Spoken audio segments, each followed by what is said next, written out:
Hello everyone. So my name is Dr. Nidhi Shastri. I am a JR3 currently pursuing my MD in community medicine, and today's video is going to be about how you can approach your first year residency in community medicine. So for those who have already been admitted to the colleges and have joined their respective colleges, firstly, congratulations on getting in. And secondly, I wish you all the very best for your journey.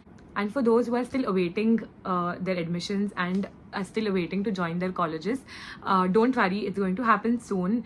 All the very best for that as well. And my sincere advice is going to be enjoy this time. This is not going to come for at least 3 more years. So enjoy your time, make the most of it, go out, travel, spend time with your family, your friends, basically just have fun. And of course, watch this video so that it helps you before you are just going to join your college as well. So yeah, keep watching.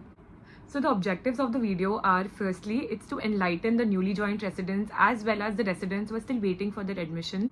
So it's basically to enlighten you guys about the various important aspects throughout your curriculum. Secondly, it also will help you manage your various activities throughout these 3 years more efficiently. And thirdly, there are also so many of you who are very nervous before joining and have multiple doubts about basic things like, what do you have to carry on your first day, to what do you need to prep before you join the college. So I'm going to solve those kind of doubts as well. So moving straight to our video, I'm going to break this video down into 4 important parts. The first and the most important part is, of course, the thesis. Secondly, I'll be talking about other researches. Third, I'm going to talk to you about conferences, workshops, seminars, etc.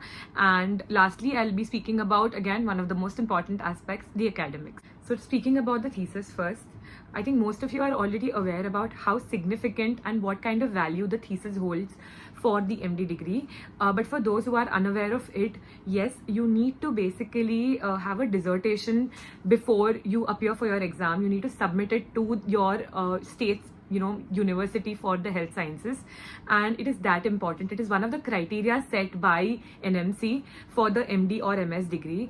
So yeah, it does hold a very important value, but this thesis work cannot be started in the 3rd year or even in the 2nd year. The work for it, the review of literature, etc., needs to start from the 1st year itself. And if you are still awaiting your admissions, then I would suggest you to start searching for ideas and topics now itself. Of course, this is an important time, as I just mentioned.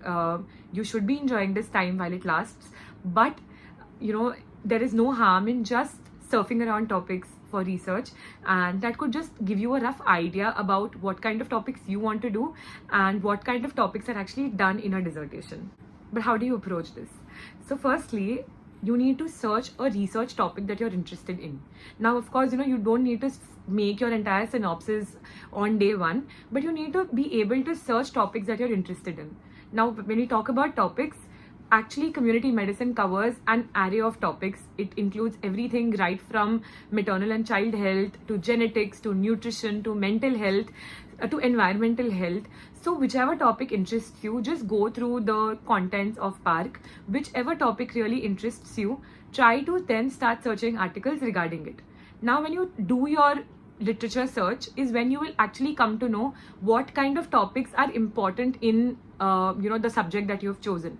Let's say, for example, if you're someone who's interested in tuberculosis.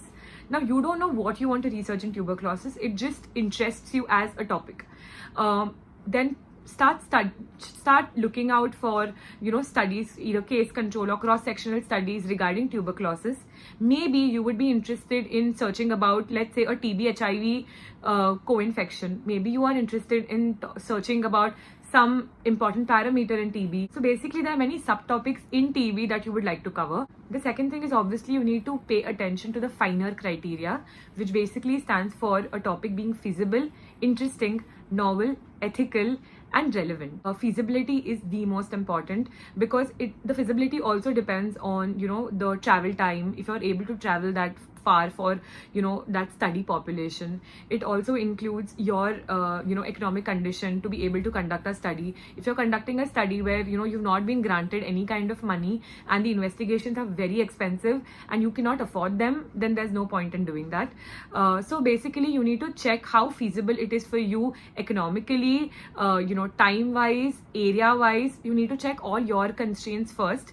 For example, if you're someone who does have you do drive, or you can travel on your own, and you don't mind traveling maybe very far, and then you want to do your study in let's say a very rural population or very tribal population, and you have access to going to that place, then you can choose a topic which is in that area. But if you don't have any access to reach that, and you just take that as your study population, you are going to find it very difficult. So choose the study population and area depending on your feasibility. Second, of course, the topic needs to be interesting. If there are multiple studies done, especially in your region, regarding that, and there is nothing new that you're coming up, and which is the novel in the criteria as well. If there's nothing new that you're bringing up, then there is again very less importance for the topic that you're studying. It needs to be ethical, and every college has their own institutional ethics committee also, which does a check if your study is ethical and if you are obeying all the guidelines. And lastly, it needs to be relevant. It needs to be of importance at the current time. And if you're studying about some disease which is almost on the verge of eradication, and there are multiple studies done on the same topic already, then it won't really make any sense compared to a topic which is novel, or either research on that has not been done enough, or there has been research which has been done, but you are still looking for some new finding in that study. So your thesis topic does need to fit into the finer criteria. So let's say you have some topics in your mind and you have some subtopics, basically like what you want to search in them. Start searching for more articles regarding that topic. Now this is very important, because these articles are not only going to help you in referencing later when you actually make your thesis, but they are also going to give you an idea about the depth and the scale of your topic. Of course, if you have a very, very big topic, then it's okay, it does fit into a dissertation. But if it's an extremely small topic where you're hardly having any one objective and very small objective, then it might as well fit for a paper or a poster presentation in a conference, but it cannot be a full-length dissertation. So of course your topic needs to be a little big, a little lengthy, and there has to be multiple things that you're doing in your research for it to actually be a good dissertation topic. So you need to segregate that. So this reviewing of various articles, which is known as review of literature, it actually helps you segregate between smaller topics and dissertation worthy topics. It also helps you in your methodology. Basically, you get an idea about what others have done, and how others have done it, and that can give you an idea about how you can proceed ahead. And last but not the least, it does help you write your ROL, the review of literature, during your synopsis and during your thesis submission. So collect as many articles as you can. And also remember that there need to be a substantial amount of references, because you are going to need to put them in your thesis as well. And if you have a topic which does not have any reference article, then it will become very difficult for you to proceed. Yes, it is a fact that you want to try out to do something new, but even in that there needs to be at least some kind of literature that's already been put up for you to be able to review those literatures accordingly and use them during your synopsis, during your study, and during your final dissertation submission as well. Now coming to how you can search for these articles and where you can find them. So there are multiple search engines. A few of them are PubMed, Google Scholar, to name a few. And you can search your articles over here by using the relevant words, and that will give you a good idea. It's known as Boolean search, and if you guys want, I can make a video about that. Do let me know in the comments if you want me to make a video regarding that. But you can also Google regarding the same, or this video is going to become very long if I explain that in detail. So basically you can search your articles on the search engines, and you can save them as you find relevant articles. Now once you have some topics, do make a list of at least 10 to 15 topics which are good quality dissertation worthy topics, and then you can show them to your guide. And depending on college to college, you will be told to present the ones that you have shortlisted. For example, in my college, we need to do a 5-topic presentation, and that does give us a perspective about what is possible and what is not possible. Then we need to select 2 topics out of these 5 and present them in a little bit more detail, and then we're told to present our final topic. So that's how it's done in our college. It can differ from college to college, but when you go to your guide, always keep options, because there is a 90% possibility that maybe if you've taken 5, 10 to 11 of them could get rejected on multiple grounds because they are much more experienced than us.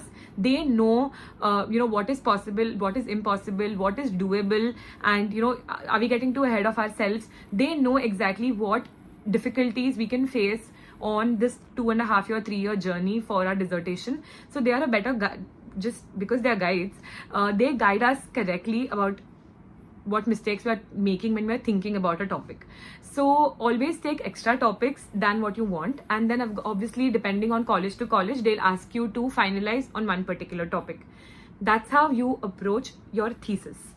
And obviously once you have your final topic, then you will start with your synopsis, IEC approval, university approvals for the topic, and you will start working on the data collection. But this important part will have to be done in the first 2 to 3 months so that you can get the necessary approvals soon. So this was it regarding the thesis. The part 2 of this video, which contains the other 3 aspects, will be uploaded soon. But till then, like this video, subscribe to my channel, and comment down any questions that you have below.